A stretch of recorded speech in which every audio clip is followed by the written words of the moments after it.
Purity and positivity. அதுதான் ராம்ராஜ் பட்டு வேட்டி. சென்னையில் நடைபெறும் உலக முதலீட்டாளர்கள் மாநாடு ஜனவரி 7 மற்றும் 8. இன்னைக்குமே எத்தனை காலமாக இருந்தாலும் சரி, அவங்க ரெண்டு பேரோட நட்பு வந்து ரொம்ப பெருசாக தான் வந்து பேசுகிறாங்க. உங்களுக்கு கிட்ட இருந்து பார்க்கும்போது அது எவ்வளோ இன்ஸ்பைரிங்காக இருந்தது அவங்க ரெண்டு பேருடைய அந்த நட்பு. ஏன்னா சொல்லும்போது வந்து ராவுத் ஐயா என்ன சொன்னாலுமே வந்து கேட்டுப்பாரு விஜயகாந்த் சார். விஜயகாந்த் சார் என்ன சொன்னாலுமே வந்து அவர் அந்த மாதிரி ஒரு குருட்டுத்தனமான ஒரு நம்பிக்கைன்னு சொல்லுவாங்க இல்லையா, அந்த மாதிரி இருந்ததுன்னு தான் சொல்லுவாங்க. அது கிட்ட இருந்து நீங்க பார்த்துருக்கீங்க, எப்படி இருக்கும் அந்த அவங்க ரெண்டு? எனக்கு அது ஒரு பாடம் தான். அந்த மாதிரி தான் ஒரு ஃப்ரெண்டுனா அப்படி தான் இருக்கணும். நான் ஒருத்தருக்கு ஃப்ரெண்டாக போனால் கூட நான் அந்த மாதிரி தான் நடந்துக்கணும். சரி, அவன் என்னை நம்பி தானே என்னை சேர்த்துக்கிறான். நண்பங்கிறது என்ன, நம்பிக்கை இருந்தால் தான் நான் நண்பனே. அதே மாதிரி நம்ம நடந்துக்கணும். இவங்க ரெண்டு பேரும், இவங்களோட பிஹேவியர் எனக்கு ஒரு பெரிய இன்ஸ்பிரேஷன், எனக்கு பெரிய லெசன். அது இந்த மாதிரி தான் இருக்கணும், இப்படி இருந்தால் தான் அது உண்மையான ஃப்ரெண்டு அப்படின்னு. ரெண்டு பேரும் பிரிஞ்சு இருந்தாங்களே தவிர சண்டைலாம் ஒன்றும் இல்லை. Miss understanding. சரி, நம்ம ஒன்றா இருந்தால் ஏதாவது குத்திக்கிட்டே இருப்பாங்க, குறைஞ்சிக்கிட்டே இருப்பாங்க அப்படின்னு ஒரு சின்ன மிஸ் அண்டர்ஸ்டாண்டிங்கில் தான் பிரிஞ்சு இருந்தாங்க. பிரிஞ்சு இருந்தாலும் ஒருத்தர் விசாரிச்சுக்கிட்டு தான் இருப்பாங்க. அண்ணன் நல்லா இருக்காங்க, அண்ணன் எங்கே போயிட்டு வந்தான், சாப்பிட்டானா, வச்சானா அப்படின்னு ஒருத்தர் மாற்றி மாற்றி, இவர் அவரையும் அவர் இவரையும், அந்த மாதிரி ஒரு நல்ல பாண்டிங் இருந்துச்சு ரெண்டு பேருக்கும். அது எங்கள் அப்பா இறந்தப்போ கூட அவர் வந்து நின்று அழுகிறார். இறக்குறதுக்கு முன்ன நாள் அவர் ஹாஸ்பிட்டலில் வந்து பார்க்குறாங்க. அப்போ வந்துட்டு நான் வந்துட்டு ஏர் ஆம்புலன்ஸ்க்காக வெளியே அரேஞ்ச் பண்ணிக்கிட்டு இருக்கேன். அங்கே சிங்கப்பூர் கொண்டு போகிறதுக்காக நான் இப்போ இது பண்ணிகிட்டு இருந்தேன். இவர் கேப்டன் வந்து என்ன பண்ணியிருக்காருன்னா, இப்ராஹிம் எந்திரிடான்னு கன்னத்தை தட்டியிருக்காரு. எங்கள் அப்பா அழுதாராம், கண்ணிலேருந்து தண்ணி வந்துச்சான். அன்கான்ஷியஸாக இருந்தவர் காலையிலேருந்து, அன்றைக்கி கண்ணிலேருந்து தண்ணி வந்துச்சு எங்கள் அப்பாவுக்கு. டாக்டர் சொல்கிறார், சார் உங்கள் அப்பா ரெஸ்பாண்ட் பண்ணார் சார். அவர் நண்பர் வந்தோடனே அவர் நம்பர் குரலை கேட்டோடனையும் ரெஸ்பாண்ட் பண்ணார், கண்ணிலேருந்து தண்ணி வந்துச்சு, நீங்கள் தைரியமாக இருங்க சார், நீங்கள் அந்த சிங்கப்பூருக்கு இது பண்ணுறதுக்கான வேலையெல்லாம் பாருங்கள் அப்படின்னு எனக்கு நம்பிக்கை கொடுத்துட்டு அனுப்புகிறார். அடுத்த நாள் காலையில் எனக்கு ஃபோன் வருது, இந்த மாதிரி அப்பா தவறிட்டாங்க, மேலே வாங்கினேன். ஏன்னா எங்கள் அப்பா வச்சுருந்தது வந்துட்டு ஐசியூ இதில், அங்கே வந்துட்டு யாரும் அலோவ் பண்ண மாட்டாங்க. ஸோ நான் கீழே தான் இருந்தேன். அவனு ஏதாவது டாக்டர் என்னை கூப்பிட்டா தான் நான் மேலே வர முடியும். அப்படி என்ன மேலே வாங்க அப்படின்றாங்க. மேலே போய் பார்த்தோன்னே அப்பா தவறிட்டாங்க. அதுக்கப்புறம் ஃபுனரல் நடக்கும்போது விஜயகாந்த் சார் வராங்க. அங்கே வந்து பார்க்குறாங்க. பார்த்துட்டு அவராலையும் கொஞ்சம் கூட ஜீர்ணிக்கவே முடியல. எப்படியாவது வந்துடுவான் தானே இவனை போய் எழுப்பணும், முடியலையே அப்படின்னு அவரும் ஜீர்ணிச்சிக்க முடியாமல் என்னை கூப்பிட்டு தைரியம் சொன்னார். தைரியமாக இரு, உங்கள் அப்பா உன்னை எப்படி வளர்த்துருப்பான்னு எனக்கு தெரியும், அவன் சொல்லிக் கொடுத்த மாதிரி வாழ்ந்து காட்டு, ஒழுக்கமாக இரு, தைரியமாக இரு, எந்த பிரச்சனை வந்தாலும் ஃபேஸ் பண்ணு, பயந்துடாத அப்படின்னு தைரியம் சொல்லிட்டு போனார். ஐ திங்க் வந்து அப்போ கடைசியாக சாருடைய குரல் கேட்கணுன்ட்டே வந்து அது ஹோல்ட் பண்ண மாதிரி இப்போ நீங்கள் ஒரு தடவையாவது மேபி இருந்திருக்கலாம். அந்த ஏக்கம் இருக்க தானே செய்யும் அவருக்கு. கண்டிப்பாக அந்த ஏக்கம் இருந்துச்சு.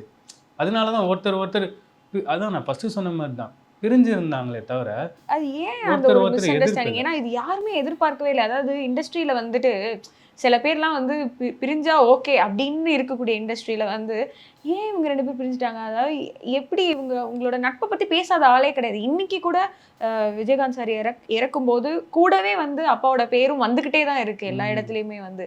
அதுதான் ஒரு சின்ன இவரை பற்றி அவர் ரெண்டு பேரும் பெருசாக வளர்ந்துட்டாங்க.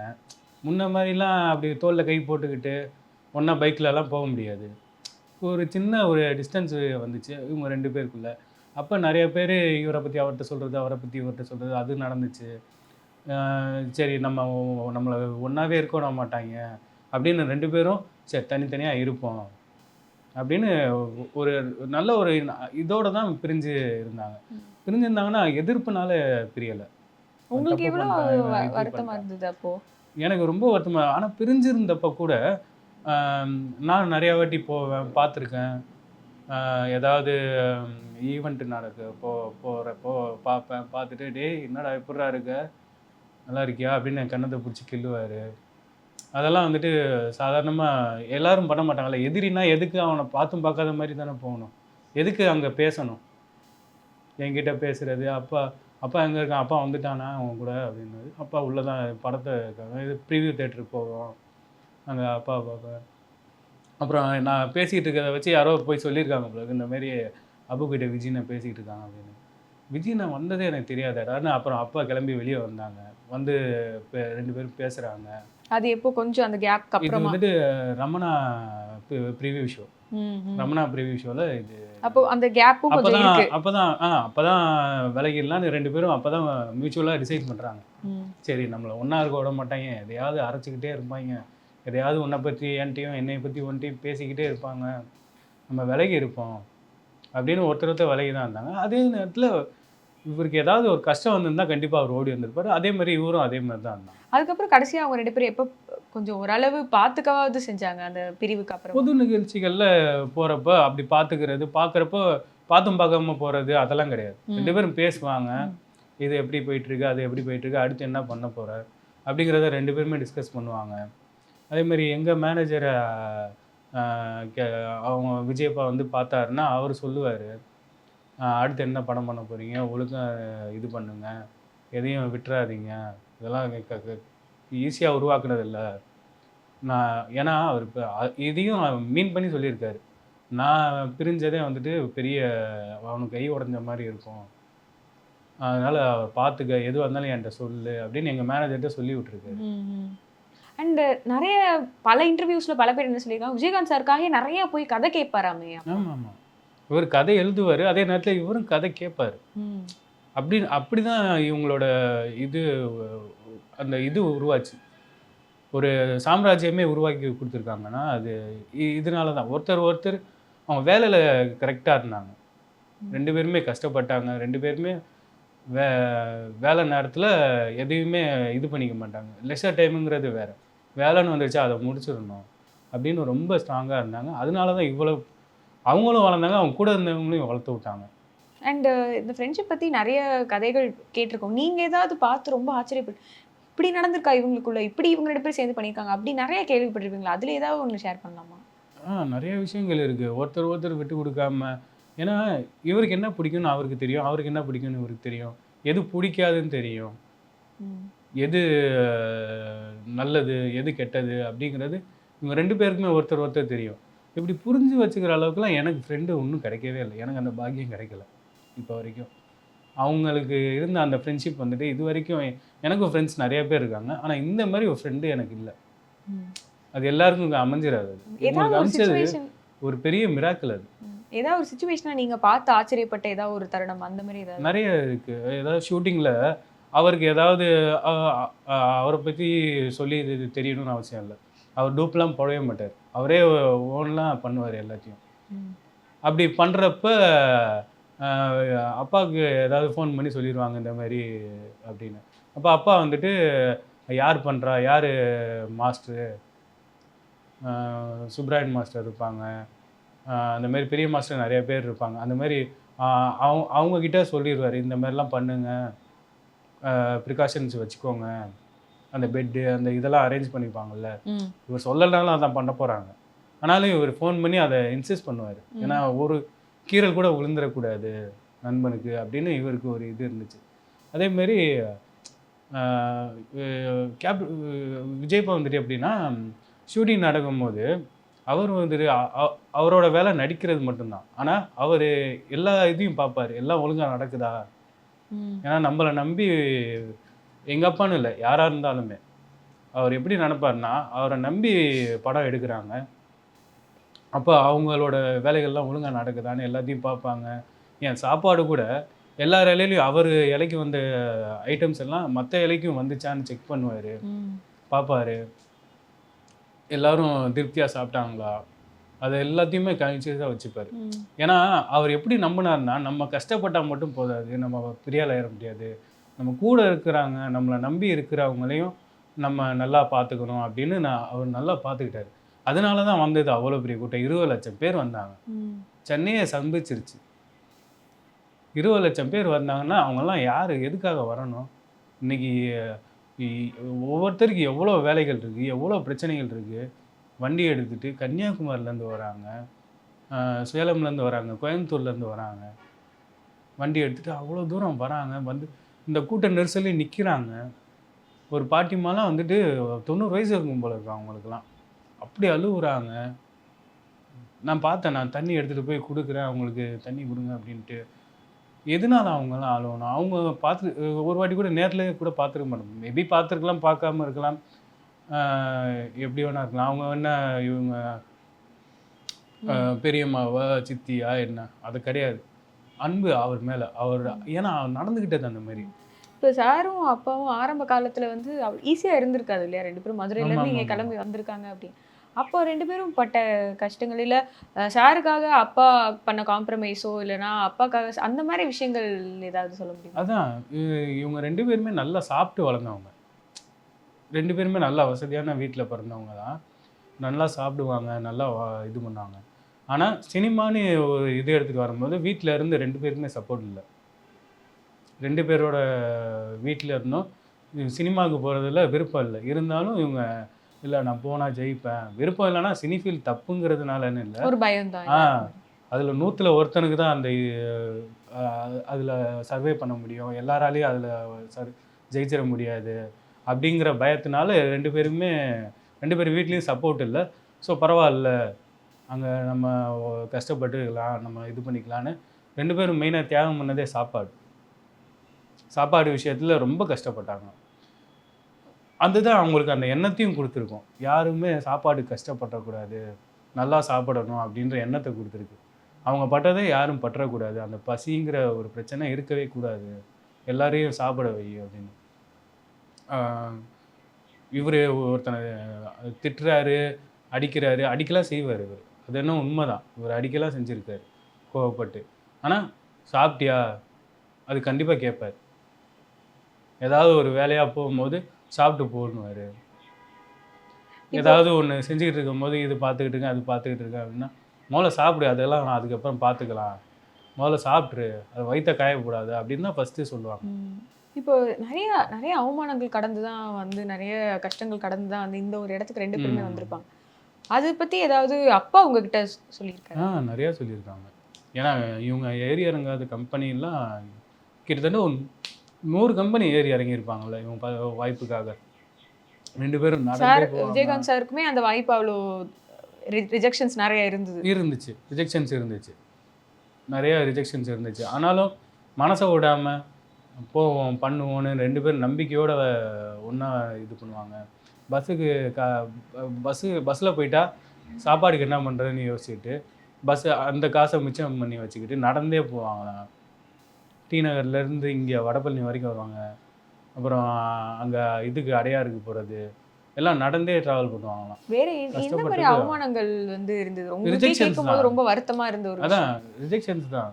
இவங்களுக்கு பெரிய அவமானங்கள்லாம் இவரை பற்றி இவர் உருவத்தை பற்றி சொல்கிறது ஒரு அவமானமாக தானே இருக்கும். விஜயகாந்த் சார் பத்தி. ஆ உன்னைய வச்சு யாருப்பா ஹீரோவை எடுக்க முடியும் அப்படின்னு சொல்லும்போது அந்த அவமானங்கள் ஃபேஸ் பண்ணி தான் இருந்திருப்பாங்க.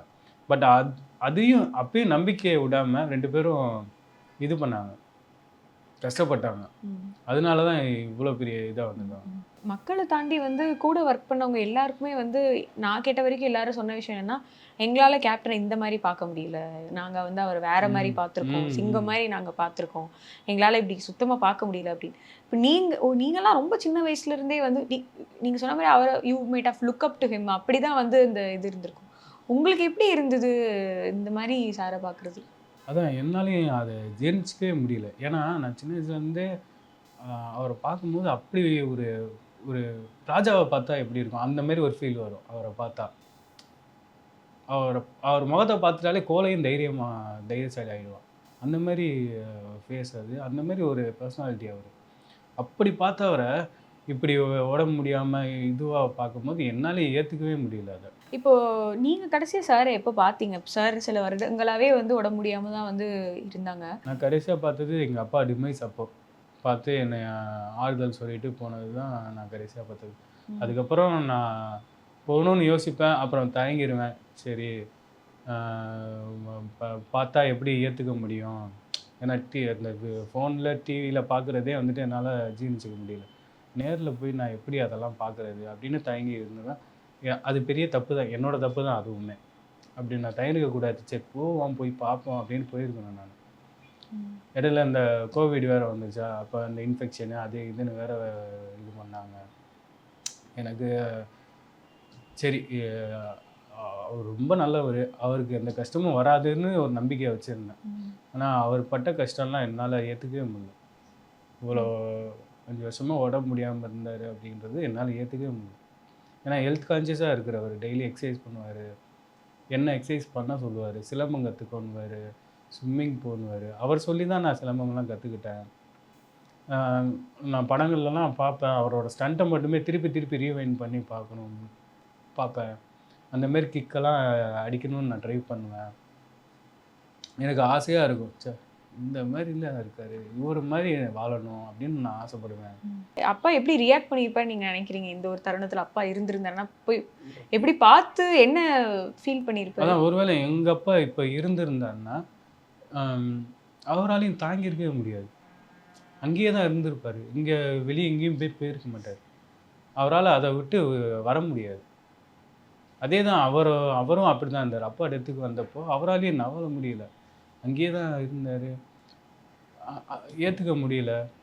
அதான் நான் ஃபஸ்ட்டே சொன்னேன், இந்தமாரி அவர் வந்துட்டு எழுப்புறாரு, டேய் இப்ராஹிம் எந்திரா, விஜய் வந்திருக்கண்டா எந்திரிடா அப்படின்னு எழுப்புறாரு. பார்க்குறாங்க, அப்பா கண்ணிலேருந்து தண்ணி வந்துருக்கு. இப்போ அப்புறமா நீங்கள் வந்து பிரேமலதா அம்மாக்கு கிட்ட பேசுனீங்களா? நேற்று நைட்டு நான் போனேன், போய் பார்த்தேன். அப்போ வெளியாட்கள்லாம் யாரும் இல்லாமல் ஃபேமிலி மெம்பர்ஸ் மட்டும் இருந்தாங்க. எல்லாரையும் பார்த்தேன், எல்லாத்தையும் பேசினேன்.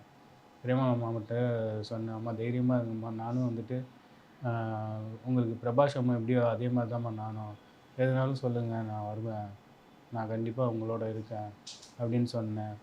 அவங்களும் இதை நீ எனக்கு சொல்லணுமா, நீ கண்டிப்பாக வருவேன், நீ என் பிள்ளை தான், அப்பாவை பாரு அப்படின்னாங்க. அதுக்கப்புறம் போயிட்டு அந்த ஃபோட்டோவை பார்க்குறேன், அந்த பழைய ஃபோட்டோ அவ்வளோ பயங்கரமாக இருக்குது, கண் வைகிற மாதிரி இருக்குது. என்னால் அங்கே ஏற்றுக்கவே முடியல, இப்படி ஒரு ஸ்டாரை நம்ம விட்டுட்டோமே, இழந்துட்டோமே அப்படின்ற மாதிரி இருந்துச்சு எனக்கு. மிஸ் பண்ணுறேன், ரொம்ப மிஸ் பண்ணுறேன் நான். அந்த இதெல்லாம் இனிமேல் கிடைக்காது. ஒரு நம்மளோட கலாட்டா இன்டர்வியூலேயே வந்து பிரேமலதா மேம் கிட்ட வந்து நம்ம ஆங்கர் வந்து ஒரு விஷயம் கேட்டிருப்பாரு, வந்து ஒருவேளை சார் வந்து ஒருவேளை நல்லா இருந்திருந்தாரோ இப்போ வந்து மேபி அவர் தலைவராக கூட ஆயிருந்திருக்கலாம், அந்த சான்ஸ் வந்து மிஸ் ஆயிடுச்சு அப்படின்னு கேட்கும்போது மக்கள் தான் இந்த வாய்ப்பை வந்து மிஸ் பண்ணிட்டாங்க அப்படின்னு சொல்லிட்டு அவங்க வந்து சொல்லியிருப்பாங்க. உடனே நீங்கள் என்ன நினைக்கிறீங்க? அவங்க சொன்னது கரெக்டான விஷயந்தான், மக்கள் தான் மிஸ் பண்ணிட்டாங்க அவரை. அவர் ஒன்றும் சிஎம் ஆகலை, இதாகலை அப்படின்னு அவர் ஃபீல் பண்ணியிருக்க மாட்டார். மக்கள் தான் அவரை மிஸ் பண்ணிட்டாங்க. அவர் உடல்நலம் நல்லா இருந்திருந்தாருன்னா கண்டிப்பாக அவர் பெரிய தலைவராக வந்திருப்பார். ஏன்னா அவர் வரும்போது ரெண்டுமே பெரிய பெரிய ஆளுமைகள், கலைஞராகட்டும் ஜெயலலிதா அம்மாவாக இருக்கட்டும், இவங்க 2 பேருமே அவ்வளோ ஸ்ட்ராங்கான தலைவர்கள். அப்படி இருக்கும்போது 3வதாக ஒருத்தர் வராரு அப்படின்னா அவங்களே வந்துட்டு இதாக இருப்பாங்கல்ல, கண்டிப்பாக யோசிச்சிருப்பாங்கல்ல, இவ்வளோ எப்படி வந்தான், எப்படி இவனுக்கு என்ன அப்படி சக்தி இருக்குது அப்படின்னு அவங்களே யோசிச்சிருப்பாங்க. ஸோ இவர் ஆரோக்கியமாக இருந்திருந்தாருன்னா போதும், இன்றைக்கி நல்ல தலைவர் நமக்கு கிடச்சிருப்பாங்க. அது மக்கள் மிஸ் பண்ணுறாங்க, உண்மை அதுதான்.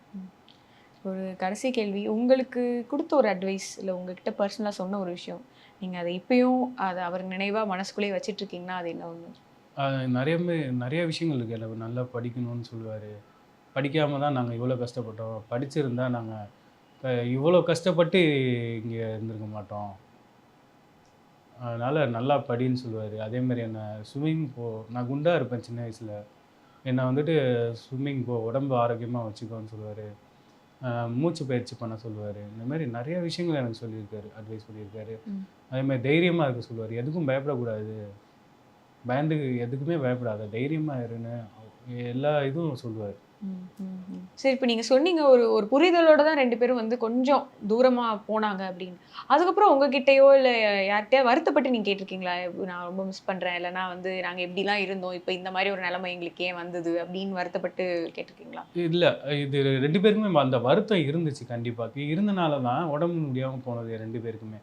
ஏன்னா 2 பேருமே நல்லா ஹெல்த் கான்ஷியஸோட ஆளுங்க, நல்லா சாப்பிடுவாங்க, எக்ஸசைஸ் பண்ணணும்னு நினைப்பாங்க, சும்மா ரொம்ப நேரம் உட்காந்தே இருக்க மாட்டாங்க, வாக் பண்ணுறது அந்த மாதிரி இருக்கிறவங்க தான் இவங்க 2 பேருமே. அப்படி உடம்ப பார்த்துக்கணும்னு நினச்சவங்களுக்கு உடம்ப பார்த்துக்காம போச்சு, முடியாமல் ஆயிடுச்சு அப்படின்றது காரணமே இந்த வருத்தம் தான். அவங்க அதுக்குள்ளே பூட்டியே வச்சுக்கிட்டாங்க அந்த வருத்தங்களை. என்கிட்ட கூட எங்கள் அப்பா பேசினது கிடையாது. பேசினாருன்னா இவங்க ஒன்றா இருந்தது, இவங்க வேலை செஞ்சது, ஷூட்டிங்கில் நடந்த விஷயங்கள், அப்புறம் இந்த விஷயங்கள்லாம் என்கிட்ட பேசியிருக்காங்க. ஆனால் இப்படி என்னை விட்டு போயிட்டான் அப்படின்னு அப்பா என்கிட்ட கூட அதை சொல்லவே இல்லை. ஆனால் அந்த வருத்தம் அப்பா மனசுக்குள்ளேயே இருந்துச்சு, உள்ளே வச்சுக்கிட்டாரு. அதே மாதிரி தான் இவரும் பண்ணியிருப்பார் கண்டிப்பாக. ஏன்னா 2 பேரும் ஒரே மாதிரி தான். கிட்டத்தட்ட இவங்க 2 பேரோட மனசுமே கிட்டத்தட்ட ஜெராக்ஸ் தான். ஆளோட உருவம் தான் வேற மாதிரி இருக்குமே தவிர மனசுன்னு பார்த்தா 2 பேருமே ஒன்று தான். இவரும் அவரை விட்டு கொடுக்க மாட்டார், அவரும் இவரை விட்டு கொடுக்க மாட்டார்.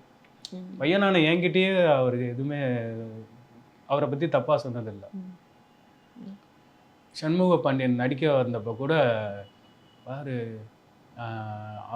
அவர் மாதிரி இருக்கான் பாரு, நல்லா வளர்த்தியாக இருக்கான், அவனும் நல்லா பெரிய ஆளாக வருவான்டா, பாடுறா அவனெல்லாம் அப்படின்னு என்கிட்ட அப்பா சொல்லியிருக்காங்க. அதுவும் பியூரிட்டி அண்ட் பாசிட்டிவிட்டி, அதுதான் ராம்ராஜ் பட்டு வேட்டி. சென்னையில் நடைபெறும் உலக முதலீட்டாளர்கள் மாநாடு ஜனவரி 7 மற்றும் 8.